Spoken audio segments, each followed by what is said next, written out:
반갑습니다. 우리 이사야 말씀 우리 같이 한번 보겠습니다. 이사야 49장 14절에서 17절까지의 말씀입니다. 우리 한 절씩 교독하겠습니다.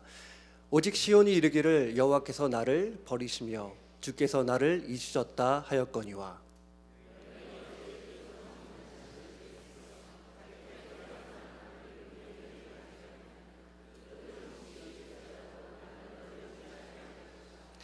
내가 너를 내 손바닥에 새겼고 너의 성벽이 항상 내 앞에 있나니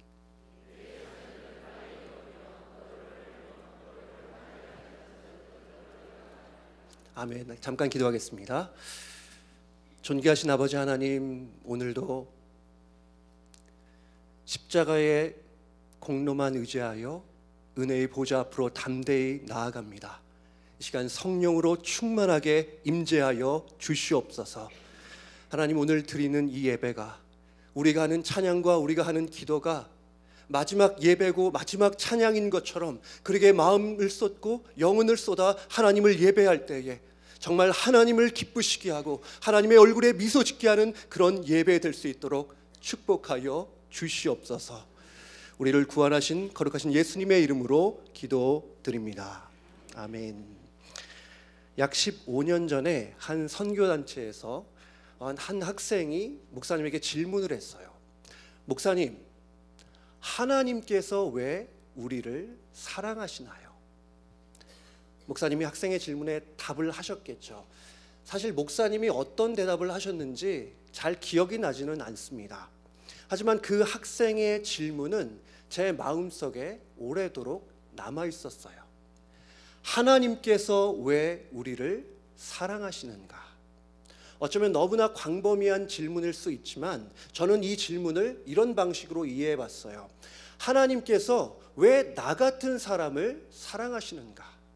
하나님께서 왜 나같이 부족하고 연약하고 정말 부끄러운 삶을 살아가는 왜 나 같은 죄인을 하나님께서 사랑하시는가?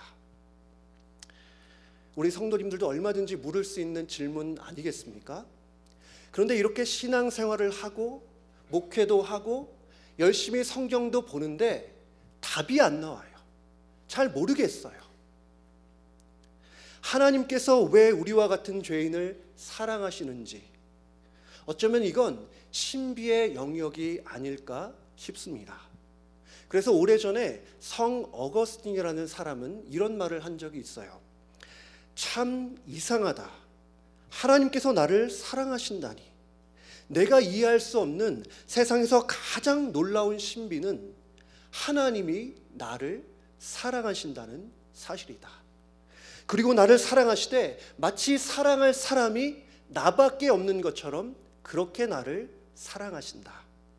내가 지구상에 남아있는 유일한 생존자라 할지라도 그분은 여전히 나 하나를 위해 기쁘게 십자가를 지실 것이다. 이상하다. 하나님이 나를 사랑하시다니. 여러분, 우리는 하나님께서 왜 저와 여러분 같은 죄인을 그토록 사랑하시는지 그 이유를 다 알 수는 없습니다. 하지만 그럼에도 불구하고 우리가 분명히 알 수 있는 것은 바로 하나님께서 우리를 사랑하신다는 사실입니다. 우리 성도님들, 하나님께서 참으로 여러분들을 사랑하십니다. 우리 에브리데이 교회가 우리 모든 성도님들이 그 하나님의 사랑을 날마다 깨닫고 누리며 살아가시기를 주님의 이름으로 축복합니다. 저는 오늘 이사야 49장 본문 말씀을 묵상하면서 제목을 보시면 예상할 수 있지만 한 그림책을 생각했습니다. 아낌없이 주는 나무예요. 이미 많은 분들이 읽어보셨을 거고 또 아직 읽어보지 못하신 분들도 그 이름만큼은 충분히 들어보셨을 겁니다. 그래도 제가 이 시간 그 내용을 잠깐 소개해 보려고 해요. 시간 관계상 제가 내용을 요약해 봤습니다. 그림 보여주세요. 옛날에 한 그루의 나무가 있었는데 그 나무에겐 사랑하는 소년이 있었어요. 다음, 소년은 나무에 매달려 그네를 타기도 하고 다음, 나무 열매를 따먹기도 했어요.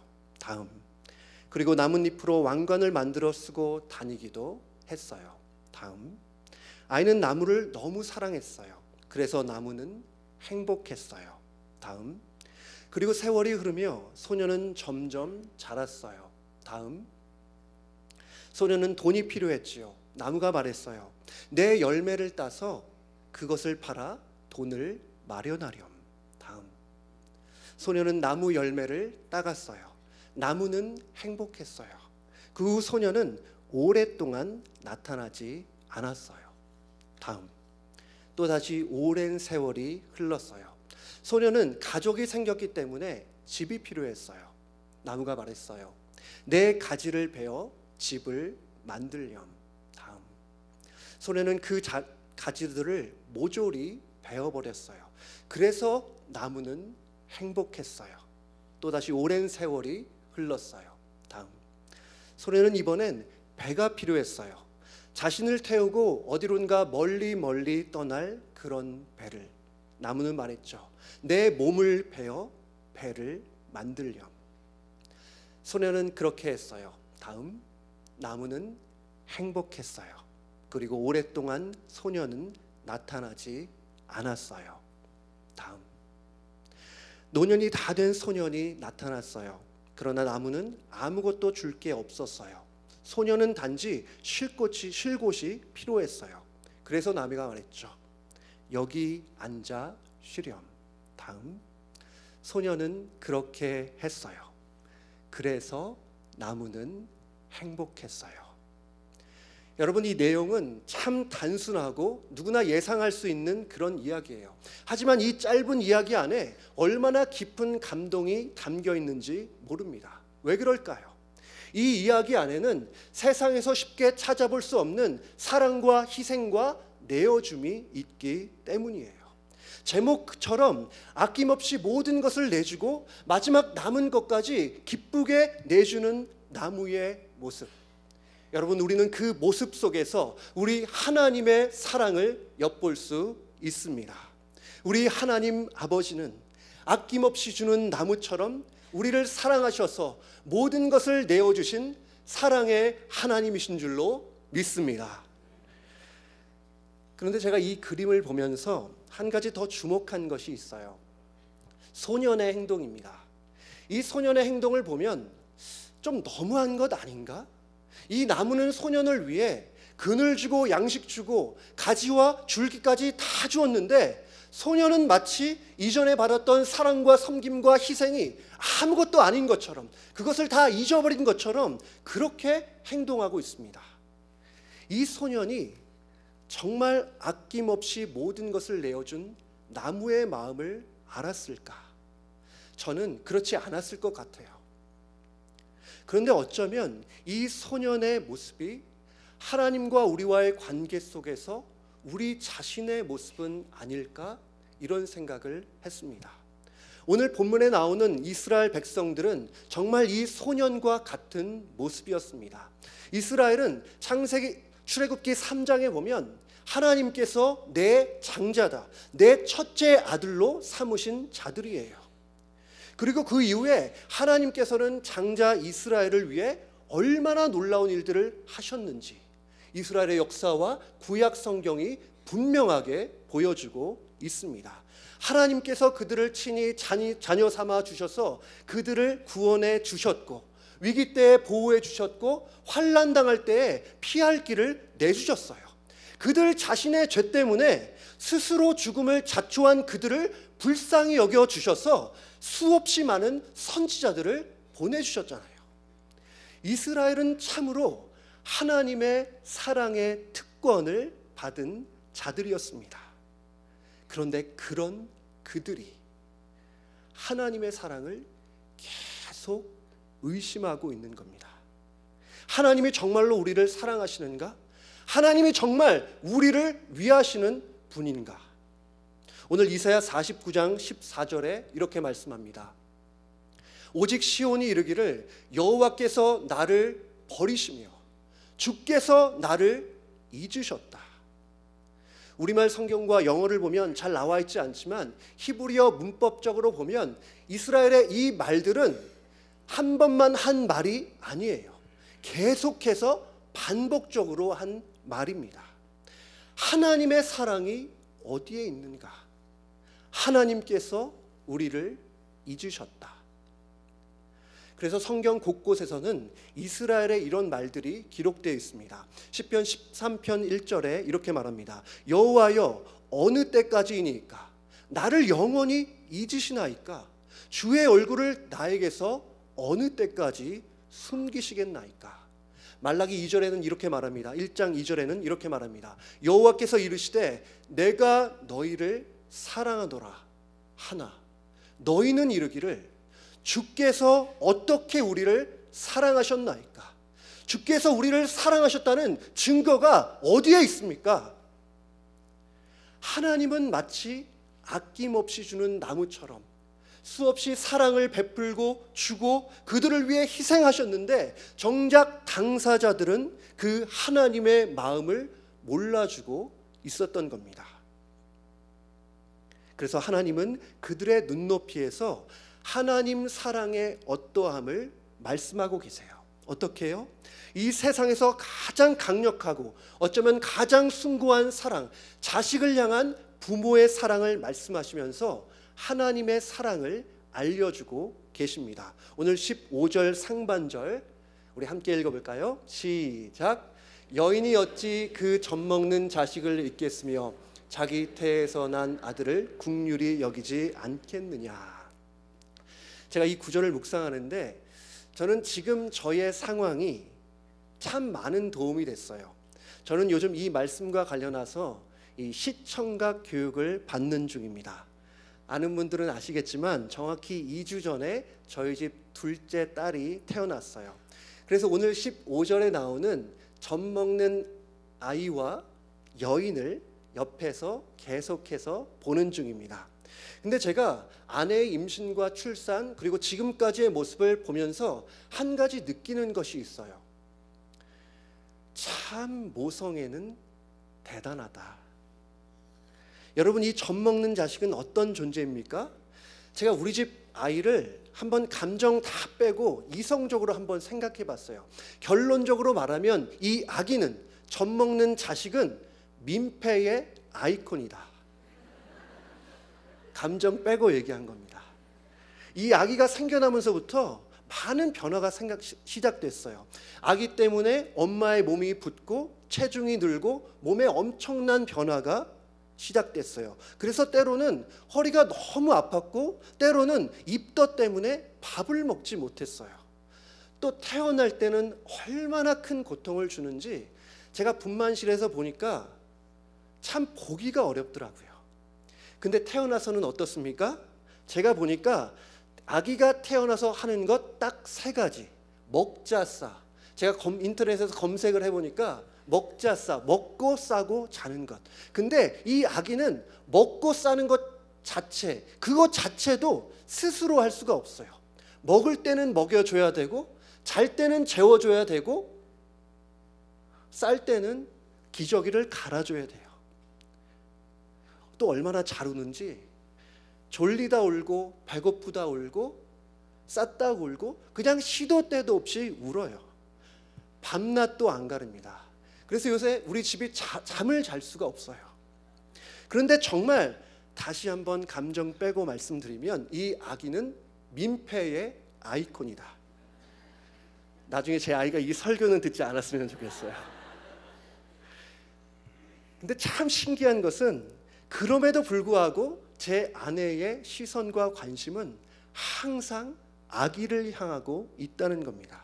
그 새벽에도 아기가 조금만 칭얼대고 울면 금방 일어나서 싸지는 않았는지 배고프지는 않은지를 살펴봐요. 정말 모성애가 대단한 것 아닙니까? 아기가 뭐 한 게 있다고 그 아기를 그렇게 사랑하고 그 아기를 위해 희생하고 모든 시간과 에너지를 다 쏟는지 이해가 안 돼요. 왜 그렇게 할까요? 왜 그렇게 아기를 사랑할까요? 다른 이유가 없습니다. 그냥 내 자식이니까, 그냥 내 새끼니까 존재 자체로 사랑하는 거예요. 뭐 좀 잘하고 뭐 좀 뛰어나다고 사랑하는 것이 아니라 그냥 존재 자체로 사랑하는 겁니다. 조건이 없어요. 여러분, 우리를 향한 하나님의 사랑도 이와 같습니다. 우리가 좀 못나고 좀 부끄럽고 좀 창피한 삶을 살고 있다 하더라도 하나님은 우리를 사랑하십니다. 왜요? 하나님께서 우리를 자녀 삼아 주셨기 때문입니다. 하나님의 자녀 되었다는 것이 이렇게 대단한 일이에요. 하나님의 자녀 되었다는 것은 이제부터 영원까지 그 존재 자체로 하나님의 사랑의 대상이 되었다는 것입니다. 그런데 오늘 이 15절 말씀에 좀 의외의 말씀이 나와요. 여인이 어찌 그 젖먹는 자식을 잊겠으며 자기 태에서 난 아들을 긍휼히 여기지 않겠느냐. 그들은 혹시 잊을지라도. 그들은 혹시 잊을지라도. 무슨 말씀입니까? 부모가 자식을 버리고 잊고 자식 사랑하기를 중단할 때가 있다는 거예요. 여러분, 오래전에 한국 전쟁이 끝나고 참 가난했던 시절에 얼마나 많은 한국의 아이들을 해외로 입양했습니까? 정말 원하지 않아도 먹고 살 게 없어서 아이들을 무기력하게 보내야 했던 사정이 있었어요. 사람은 가진 게 없어서, 능력이 없어서 아낌없이 주는 사랑을 못 해줄 때가 분명히 있습니다. 그런데 요즘은 꼭 그렇지만도 않은 것 같아요. 보통 부모는 자식을 위해서 자신을 희생하는데 부모가 자신을 위해 자식을 희생시키는 일이 얼마나 많은지 종종 미디어에서 보면 자식을 버리고 유기하고 자식을 모른 채 하고 떠나가는 정말 기가 막힐 일들이 벌어지고 있지 않습니까? 그들은 혹시 잊을지라도. 인간의 가장 위대한 사랑도 실패할 때가 있다는 것입니다. 하지만 우리 하나님은 그렇지 않으십니다. 오늘 15절 하반절에 말씀합니다. 그들은 혹시 잊을지라도 나는 너를 잊지 아니할 것이라. 무슨 말입니까? 인간의 가장 위대한 사랑도 하나님의 사랑과는 비교할 수 없다. 또한 인간의 사랑은 비록 실패할 때가 있을지라도 하나님의 사랑은 결코 실패하지 않는다. 이런 말입니다. 이어서 하나님께서 16절에 이런 말씀을 하십니다. 내가 너를 내 손바닥에 새겼고 너의 성벽이 항상 내 앞에 있나니. 내가 너를 내 손바닥에 새겼다. 마치 문신이라도 하신 것처럼 하나님의 손바닥에 우리의 이름이 새겨져 있다는 것입니다. 이 당시에는 문신을 할 때에 불로 낙인을 찍던지 아니면 바늘에 잉크를 묻히고 살갗을 뜯어서 자국을 남겼어요. 근데 그 어떤 방법을 취하든지 그 자국은 절대로 지워지지 않았다고 합니다. 그렇다면 내가 너를 내 손바닥에 새겼다는 것 무슨 말이겠습니까? 하나님의 사랑은 연필로 썼다가 지우개로 쉽게 지울 수 있는 그런 류의 사랑이 아니라 영원한 사랑이요, 절대적인 사랑이라는 의미입니다. 저희 집에는 이제 2살 반 정도 되는 첫째 딸아이가 있습니다. 오늘 자녀 얘기를 많이 하는데요. 아무튼 이 아이를 키우면서 참 깨닫는 것이 많이 있었어요. 그 중에 하나가 부모님의 사랑이었습니다. 첫째 아이가 애다 보니까 보통 아이들처럼 종종 아플 때가 있었어요. 한 번은 아토피가 얼굴에 너무 심해서 밤새도록 얼굴을 긁어대는 거예요. 너무 간지러워서 얼굴을 긁어대며 괴로워하는 모습.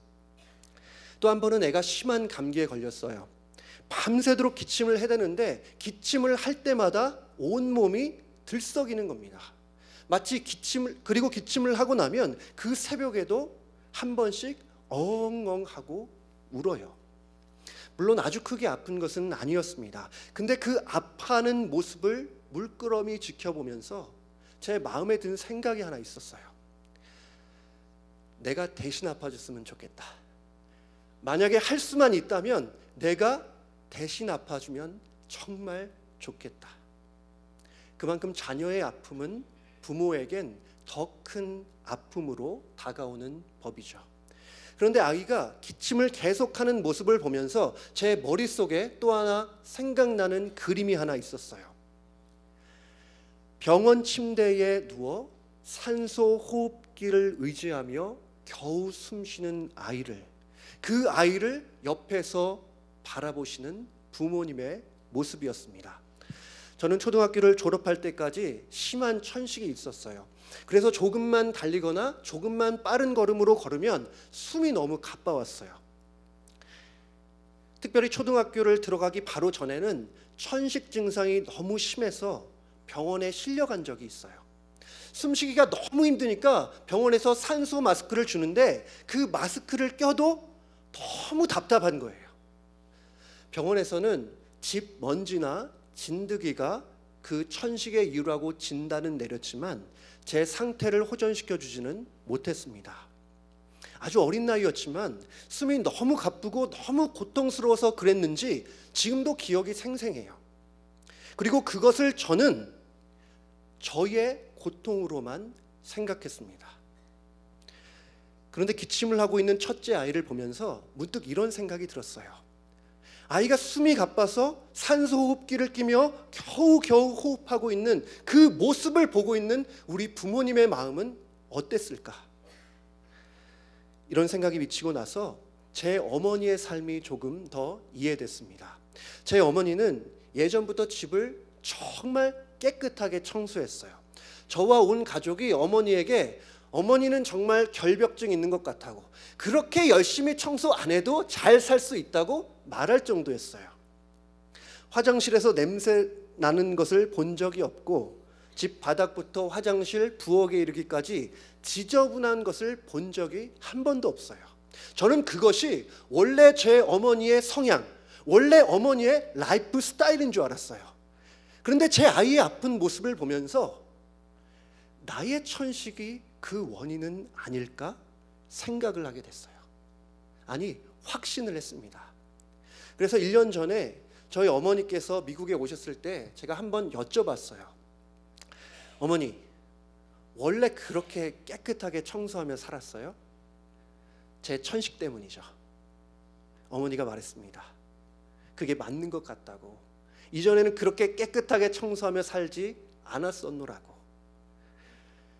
자식을 향한 점 있는 사랑 때문에 한 사람의 삶의 모습이 달라진 겁니다. 사랑 때문에 라이프 스타일이 완전히 바뀐 거예요. 우리네 많은 부모님들이 그렇지 않습니까? 그런데 우리 예수님은 어떠셨어요? 그분은 단지 라이프 스타일이 바뀐 정도가 아니었습니다. 그분에겐 존재의 엄청난 변화가 있었어요. 우리를 너무나 사랑하셔서 하나님이신 그분이 사람이 되신 거예요. 사람이 되셔서 이 죄악된 세상으로 들어오셨어요. 여러분, 모든 만물을 만드신 창조주께서 그 만물 안으로 들어오신다는 게 이해가 됩니까? 여러분, 여기서 끝이 아닙니다. 예수님은 이 땅에 계시면서 우리의 구원과 행복을 위해 열심으로 땀 흘려가며 일하셨어요. 그분의 모든 시간, 그분의 모든 사역, 그분의 모든 것들은 우리 자녀들을 위한 것이었죠. 그리고 마지막에는 어땠습니까? 예수님께서는 사람들에게 멸시천대 다 받으시고 골고다 언덕을 오르셨습니다. 그 골고다 언덕에 세워진 그 험한 십자가에서 우리의 구원과 우리의 진정한 행복을 위해 물과 피를 다 쏟으셨습니다. 이전에 하나님의 사랑이 우리의 이름을 하나님의 손바닥에 새겼다면 훗날에 그 동일한 사랑이 하나님의 아들의 손바닥에 못자국을 남긴 것입니다. 사랑하셔서 우리 대신에 고통당하신 거고, 사랑하셔서 우리가 달려야 했던 그 십자가에 달리신 겁니다.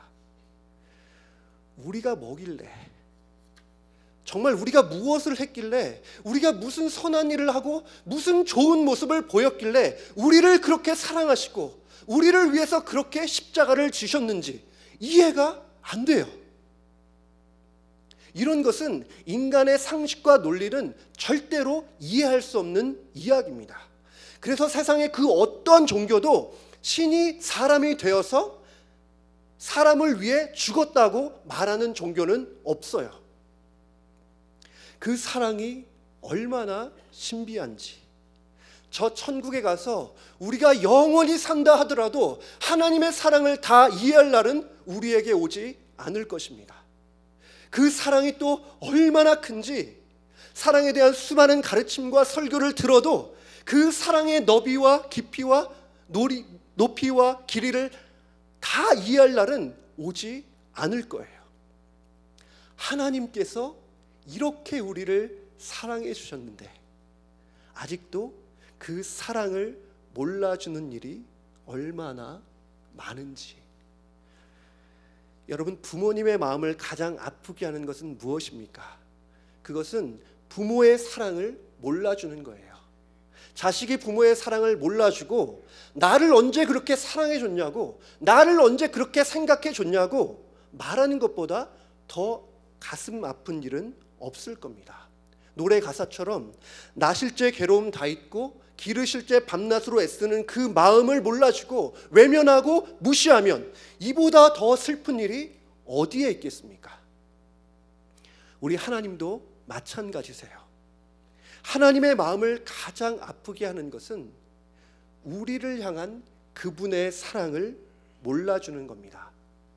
이스라엘 백성들은 그들을 향한 하나님의 엄청난 사랑을 몰랐어요. 그리고 지금도 수많은 사람들이 그분의 사랑을 외면하고 있어요. 여러분, 그 사랑이 부족해서 알지 못하는 것이 아니고 그 사랑이 작아서 느끼지 못하는 것이 아니에요.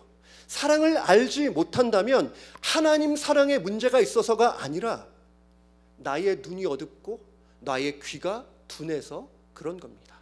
다시 말해서 우리의 죄로 인한 우리의 영적 장애가 그 사랑을 알지 못하게 한 겁니다.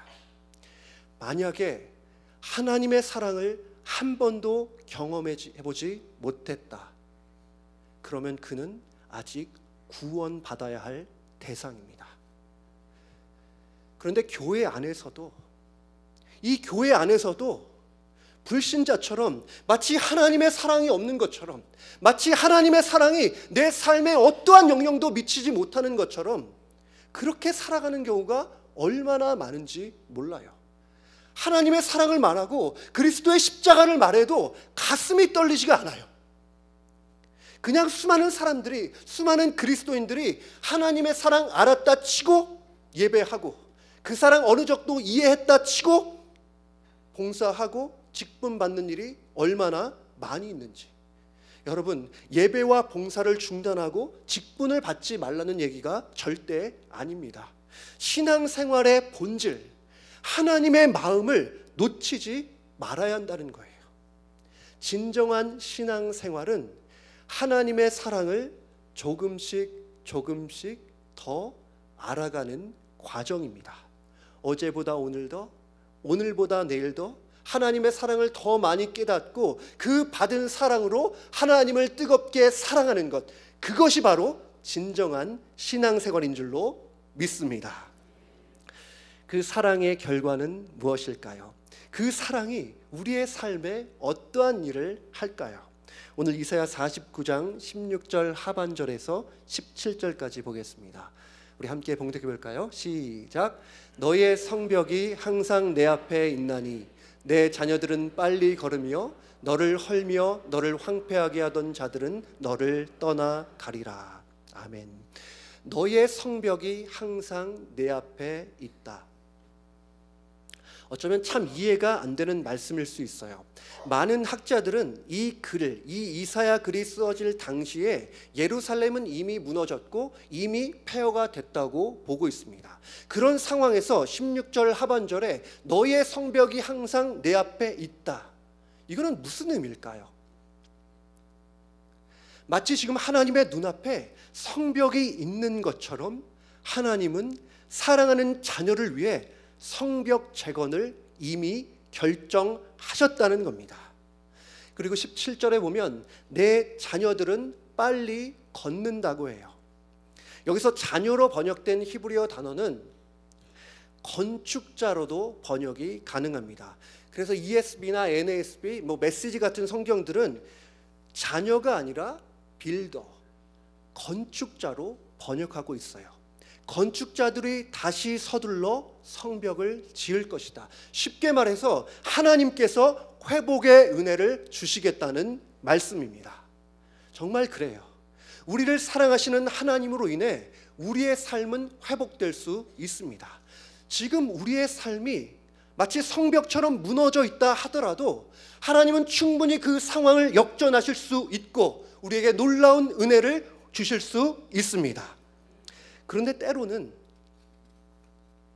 우리가 그 하나님의 사랑을 아는 것 자체가 우리에게 엄청난 회복이 될 수도 있어요.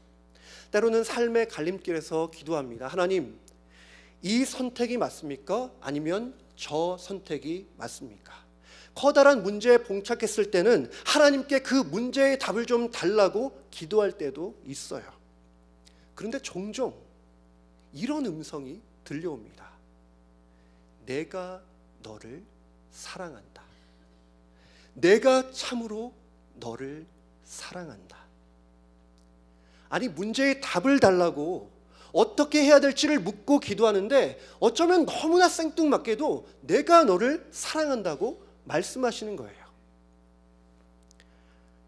근데 참 신기하게도 그 음성을 들으면 이미 회복이 된 것입니다.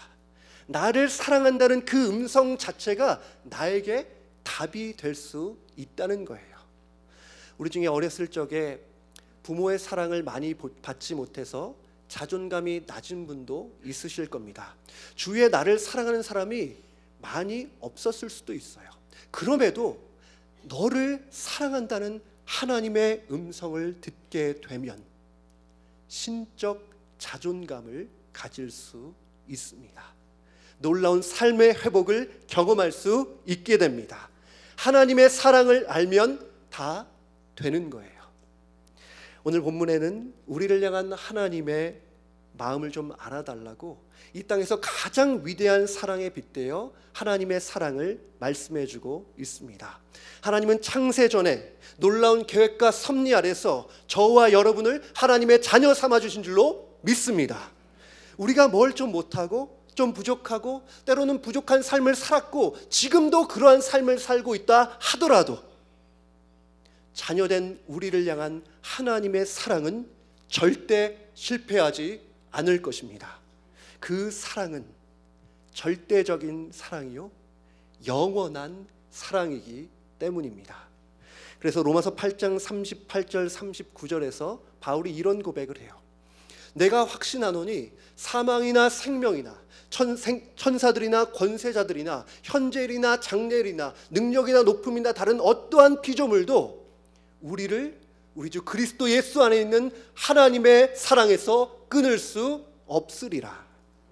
그 어떠한 피조물도 우리를 향한 하나님의 사랑을 멈추게 할 수는 없다. 우리가 무엇이라고 그 위대한 사랑을 주기로 작정하셨는지 마치 아낌없이 주는 나무처럼 마치 젖먹이 자식을 품에 안은 여인처럼 우리를 위한 일에 기쁨과 행복을 느끼시는 하나님, 지금도 그 하나님은 우리의 생명과 구원, 우리의 진정한 기쁨을 위해 일하고 계시는 사랑의 하나님이신 줄로 믿습니다. 이제 우리가 해야 할 일이 남았어요. 그 일은 하나님의 사랑을 많이 깨닫고 누리고 그 받은 사랑으로 하나님을 뜨겁게 사랑하는 일입니다. 저는 우리 에브리데이 교회가 처음 사랑을 잊지 않는 교회 됐으면 좋겠습니다. 정말 주님의 사랑을 많이 깨닫고 정말 주님을 뜨겁게 사랑합니다라는 고백이 이전과 과거의 고백이 아니라 지금 현재의 고백 됐으면 좋겠습니다. 우리 가슴에 하나님을 향한 사랑의 불이 활활 타오르도록 성령께서 그렇게 역사하실 줄로 믿습니다. 로마서 5장 5절에 말씀해요. 소망이 우리를 부끄럽게 하지 아니함은 우리에게 주신 성령으로 말미암아 하나님의 사랑이 우리 마음에 부은 바 됨이니. 성령께서 우리의 마음을 열어주셔서 우리의 하나님의 사랑을 더 많이 깨닫고 누리고 그 사랑으로 하나님을 많이 사랑하는 귀하고 복된 성도님들 다 되시기를 주님의 이름으로 축복합니다. 우리 함께 찬양했으면 좋겠습니다. 여러분, 우리가 갖고 있는 이 성경은 명사로 요약하면 예수라는 단어가 나올 거예요. 그런데 동사로 요약하면 아마도 사랑한다라는 단어가 나올 거예요. 그래서 어떤 신학자들은 이 성경책을 우리를 향한 하나님의 연애 편지라고까지 표현했습니다. 하나님께서 우리를 사랑하신다. 이 진리야말로 성경에서 가장 빛나는 진리인 줄로 믿습니다. 우리 같이 마음을 모아서 하나님께 찬양 올려드리겠습니다.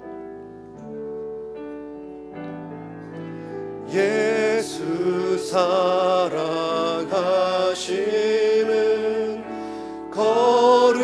거룩하신 말일세. 우리들은 약하나 예수 권세 많도다. 날 사랑하신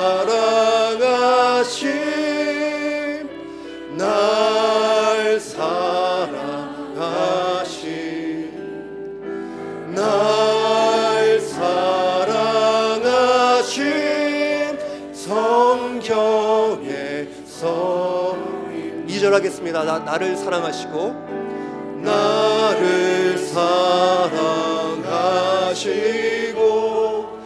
나의 죄를 다 씻어 하늘 문을 여시고 들어가게 하시네. 날 사랑하신 날 사랑하신 날 사랑하신 성경에 써 있네. 우리 같이 한번 기도하기를 원합니다. 하나님 앞에 가장 큰 죄는 하나님의 사랑을 몰라주고 하나님도 사랑하지 않을 죄예요. 우리의 마음 다시 한번 점검해보고 기도하기를 원합니다. 하나님의 사랑을 몰라주던 우리를 용서하여 주시옵소서. 어제보다 오늘도, 오늘보다 내일도 하나님의 사랑을 더 많이 깨닫고 그 하나님을 더 사랑하는 우리 되게 하여 주시옵소서. 우리 에브리데이 교회의 성령의 역사로 가슴 떨리는 하나님의 사랑을 깨닫고 그 사랑으로 하나님 뜨겁게 사랑하는 교회 되게 하여 주시옵소서. 우리 함께 기도하겠습니다. 거룩하신 아버지 하나님, 감사합니다. 하나님, 우리를 너무나 사랑하신 주님, 우리를 자녀 삼아 주셔서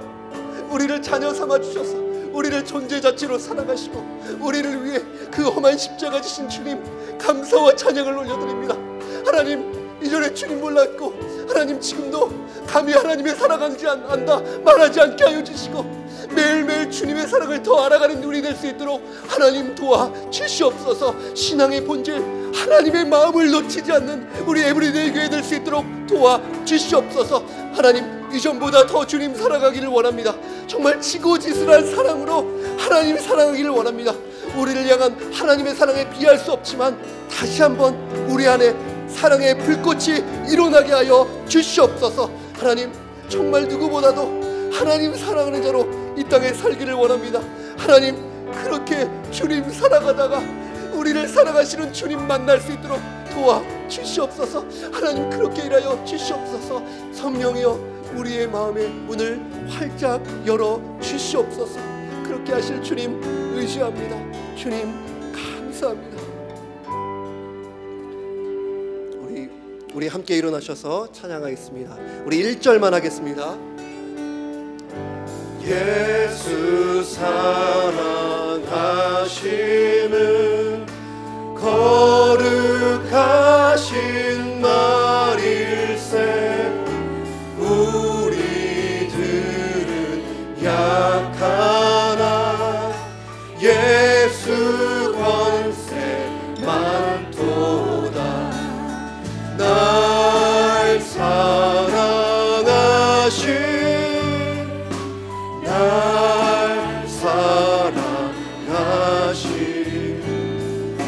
날 사랑하심